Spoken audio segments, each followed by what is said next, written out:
Hi, I'm Helen Johnson, an engineer at DomainTools, and I would like to share with you how SPF and analytics codes can be helpful in an investigation. We'll have a look at where to find this data in the pivot engine and what it can tell us. So we'll start with AdSense. This is a unique value to a particular Google account for traffic tracking purposes. If a threat actor performs a screen scrape of a site that they want to spoof, the threat actor may just leave it in place or not realize it's there. This is one more potential commonality which would become a pivotable value. Next, we have Alexa. An Alexa ranking is a metric that will rank websites in order of popularity over the period of the previous 3 months, usually stopping at the first million. In the event a website has a ranking in the thousands, for example, this is seen as a directional indicator.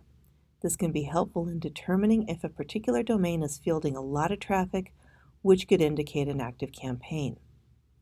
Moving on to Google Analytics, which is a unique tracking code that's embedded in a website using JavaScript.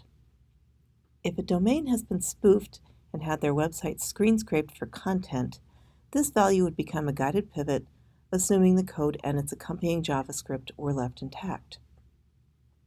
Then we have the website response. DomainTools will query the Apex level domain on port 80, and where available, the response is reported. Some of the more common responses include a 200, a 404, or a 500 in this column. We have redirects. If there is a redirecting domain, it's reported in this column. This can be indicative of a phishing campaign in the case of a credential or a PII harvesting campaign. Next to that is the redirect domain, and this field denotes the domain of that redirect. Again, citing that phishing example, an investigator can readily see if a spoof domain is redirecting to a legitimate domain. Then we have MX information. You can easily search by MX records directly from the search box at the top of Iris. You can also pivot on MX data to find related infrastructure simply by scrolling to the mail server types for each domain in the pivot engine. Finally, we have the SPF information.